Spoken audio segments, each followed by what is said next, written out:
ভক্ত মণ্ডলীগণ, সকল ভক্তিমতী মা এবং বাবাদের রাঙানাথ শ্রী চরণ কমলে সর্বপ্রথমেই জানাই কীর্তন জগতের সর্বকনিষ্ঠ জ্ঞানীহীনা ভক্তিহীনা শ্রদ্ধাহীনা অধমা দাসে কীর্তনিয়া কুমারী সবিতা সরকার মিতালি এবং আমার ক্ষুদ্র সম্প্রদায়ের পক্ষ থেকে অনন্ত অনন্ত কোটি প্রণাম।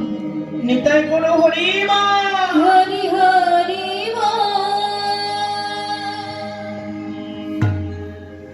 সাধু বৈষ্ণব মণ্ডলীগণ, আজ এই আসরে দাঁড়িয়েছি সংকীর্তনের শিরোমণি আমার অনাদিরাদি গৌর সুন্দরের এবং অনাদিরাদি গোবিন্দের অপার লীলার কথা পরিবেশন করবার আশায়। ভগবানের লীলা সংকীর্তন পরিবেশন করবার কোনো যোগ্যতা আমার নেই, না আছে ভজন, না আছে সাধন, না আছে বিদ্যা বুদ্ধি জ্ঞান বৈরাগ্য। তবুও দাঁড়িয়েছি আপনাদের মতো ভক্তের মাঝে। ভগবান বললেন, অহং ভক্ত পরাধীন, আমি ভক্তের অধীন ভগবান। ভক্তের কৃপা হলে ভগবানের কৃপা লাভ হয়। তাই তো আপনাদের মতো সাধুগুরু বৈষ্ণব চরণে আশ্রয় নিলাম। কৃপা করে আপনারা আমায় যতটুকু বলাবেন ঠিক ততটুকুই বলবার এবং বোঝাবার ক্ষমতা আছে, এর বেশি জানা নেই। আজ এই মুহূর্তে দাঁড়িয়ে আমরা লীলার যে বিষয়টি স্মরণে বসেছি, আমার অনাদিরাদি রাধা গোবিন্দের জাগরণী রসদ্গার লীলা। শ্রী শ্রী রাধা গোবিন্দের জাগরণ এবং রসদ্গার। জাগরণটা কি? নিকুঞ্জ কাননে আমার রাধা গোবিন্দ শয়নে আছেন, তাদেরকে জাগানো। এটা তো বহিরঙ্গ। বহিরঙ্গ জগতে যদি রাধা গোবিন্দকে জাগাতে হয়, তাহলে অন্তরে আগে শ্রী রাধা গোবিন্দের জাগরণ করাতে হবে। অন্তরে জাগরণ করাবেন কি করে? জীবাত্মা রূপী রাধারানী, পরমাত্মা রূপী শ্রী গোবিন্দ প্রত্যেকটি জীবদেহে অবস্থিত। প্রত্যেকটি দেহে কোন সাধক এবং সাধিকা যদি সদ্গুরু চরণ আশ্রয় করে জীবাত্মা এবং পরমাত্মার জাগরণ করাতে পারে, তবেই হবে প্রকৃত জাগরণ। এই জাগরণ লীলা আমরা আপন আপন সদ্গুরু আশ্রয় করে আস্বাদন করব। তবে লীলা পরিবেশনকালে আমার পাপাচ্ছন্ন বদনে অনেক অনেক ভুল ত্রুটি বিচ্যুতির অসমাস হবে। নিজ মনে কৃপা করে আমায় আপনাদের নিজ সন্তান, নিজ ভাত্রে, নিজ ভগিনী জ্ঞানে যুগল চরণে আশ্রয় দিয়ে কৃপা করে ক্ষমা দৃষ্টিতে দেখবেন।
আমার গৌরকে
গৌর কিশোর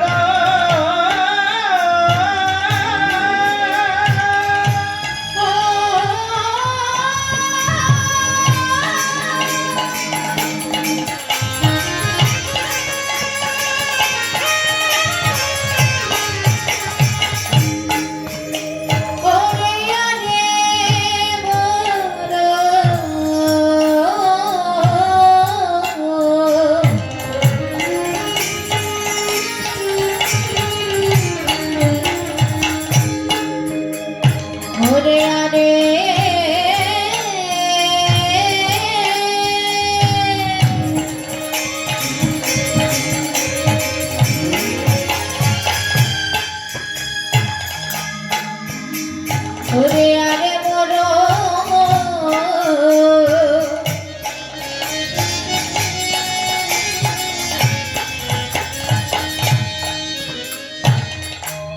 আরে বড় গৌর কি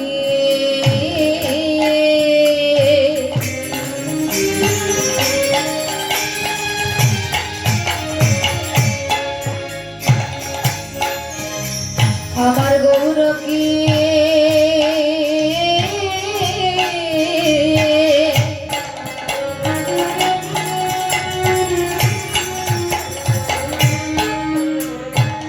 কিসা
দেবী ঘর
বিভর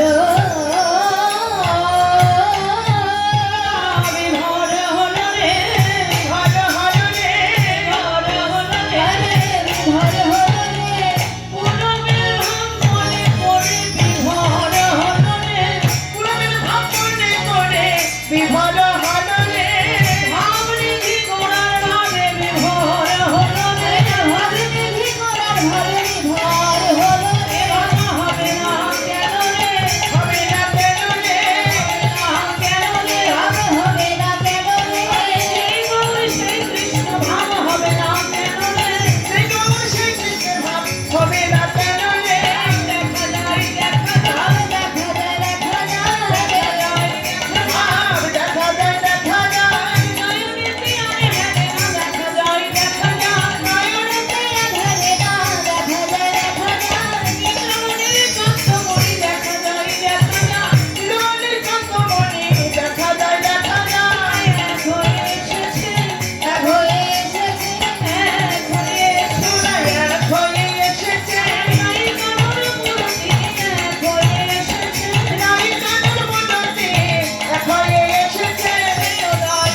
চৈতন্য গোসাই শ্রী চৈতন্য হরে রাম ওই বকে বলো হরির নামই বা কেবল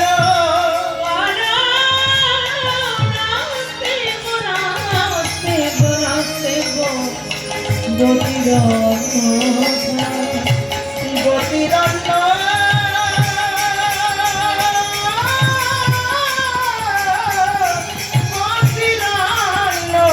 গতিরন্ন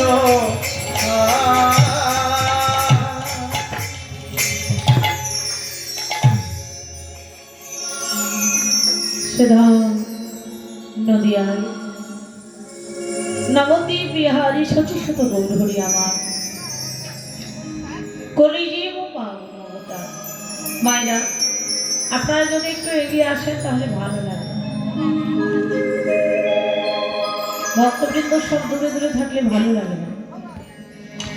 জয় রাধা। যিনি অনন্ত কোটি ব্রহ্মাণ্ডের মালিক শ্রী ভগবান, জীবের নিষ্কাল লাগিলাম দুঃসত হরি, ভগবানের প্রকাশ হল গুরু রূপ ধরি। অনন্ত কোটি ব্রহ্মাণ্ডের মালিক হয়ে, জগৎ জীবের মূলাধার হয়ে ভগবান এসেছেন কলিজীব উদ্ধারের তরে, দিনহীন কাঙালের বেশে। ধরা নয়, চূড়া নয়, মোহন মুরলী নয়, শঙ্খ চক্র গদা পদ্ম ধনুর্বাণ সকল কিছু ধরার ধুলায় ফেলে প্রভু এসে বেরিয়েছেন দিনহীন কাঙালের বেশে। কেন ভগবান, কেন তিনি কাঙাল হলেন? কারণ কি? তত্ত্বজ্ঞ বললেন হবে না। কেন? কলিজীব ভালোবাসে বলেই তো। আমরা যে কলির ভাগ্যবান, যে অন্যান্য অবতারী ক্রোধেই নানা অস্ত্র ধরে অসুরাদি করিল সংহার, এবে অস্ত্র না ধরিল, প্রাণে কাউরে না মারিল, নামেই প্রেমী চিত্ত শুদ্ধি করিল সবাকার। এই কলিজীব বলেই তো আমরা হরি নাম পেয়েছি। একসঙ্গে একই জায়গায় বসে ধর্ম বর্ণ সকল কিছু নির্বিশেষে আমরা একত্রে বসে কৃষ্ণ নাম গাইতে পারছি।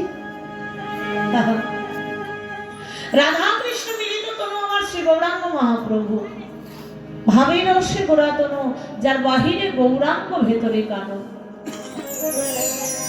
রাধা কৃষ্ণ একে আত্মা দুই দেহ ধরি, অনন্য বিলাস রস আস্বাদন করি। রাধা কৃষ্ণ ভিন্ন নয়, একই তত্ত্ব একই বিষয়। যুগ যুগ ধরে ভগবান দুটি দেহ ধারণ করে এসেছেন জগৎ জীবীকে শিক্ষা দিতে।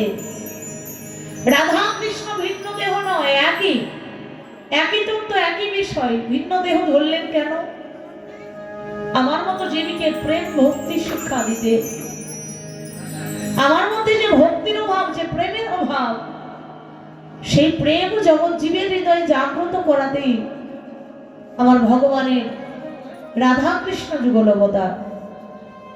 এইবার সেই রাধা কৃষ্ণ মিলিত হয়ে কলিতে চৈতন্য রূপে দুই দেহ একাকার হয়ে এলেন। আজকে বাবা ভগবান হয়ে অনন্ত কোটি ব্রহ্মাণ্ডের মালিক হয়ে জীবের দাঁড়ে দাঁড়ে কৃষ্ণ নাম দিচ্ছেন। শুধু কি হরি নাম দিয়েছেন, আর কিছু দেয়নি? অনামিত চলে গেছে রাত করুণায় অবতীর্ণ করো, যে ধন অন্য কোনো যুগে কোনো কালে কাউকে কোনোদিন প্রদান করা হয় নাই, না অর্পিত সেই গোলকের প্রেমধন কি দিলেন? সমর্পণিত উন্নত উজ্জ্বল রসাংশ ভক্তি শ্রেয়া। সমর্পণ করলেন ব্রজের উন্নত উজ্জ্বল প্রেম রস, আর তার সঙ্গে স্বভক্তি। স্বভক্তি দন্ত স্ব আর বকে যুক্ত করলে হয় স্ব, আর স্ব কথাটির অর্থ হচ্ছে নিজের। ভগবানের যে একান্ত ব্যক্তিগত সম্পত্তি, ভক্তি সম্পত্তি, সেটাও ভগবান দিলেন। অন্য কোন যুগে কোনো কালে কোন ভক্ত যদি ভগবানকে কেঁদে বলে, হে দয়াময়, আমি সারা রাত্রি জেগে জেগে তোমার সংকীর্তন শ্রবণ করলাম, হে দয়াময় কৃপা করে তুমি আমার ওই ভাঙাচোরা একতলা বাড়িটা প্রভু তুমি দোতলা বানিয়ে দাও। ভগবান বলবে, বাছা শুধুমাত্র এইটুকু পেয়েই যদি তুমি সন্তুষ্ট হও, বেশি কিছু দেওয়ার দরকার হলো না। তুমি চিন্তা করো না, তোমার 2 তলা নয়, আমি 4 তলা বানিয়ে দেব। অন্য কোনো যুগে কোনো কালে কোনো ভক্ত যদি বলে, হে ভগবান, সারা রাত্রি যিনি আমি তোমার সংকীর্তন শ্রবণ করলাম, বিনিময়ে আমার ঘরের ওই বিবাহ তুমি সৎপত্রে রাতে দান করে দাও। ভগবান যদি এটা চাও আমি এটাই দেব। কেননা ভক্ত যদি গায়ে মনে কোনো বাঞ্ছা করে, ভগবানের সাধ্য নাই সেই বাঞ্ছা নাহি পড়ে। ভক্ত যদি আমার কাছে চায়, চাইলে আমার ভগবান দিতে বাধ্য। জয় রাধে। যে যথবাং প্রবুদ্ধান্তে তস্তথৈব ভজাম্যহম মম বরদান বর্তন্তে মনুষ্য পার্থ সর্বস্ব। যে যেভাবে যেমন করে আমার ভজনা করে, যে যেভাবে আমার পথের অনুসন্ধান করে, আমি ভগবান সেই রূপেই তার মনস্কামনা পূর্ণ করে দিই।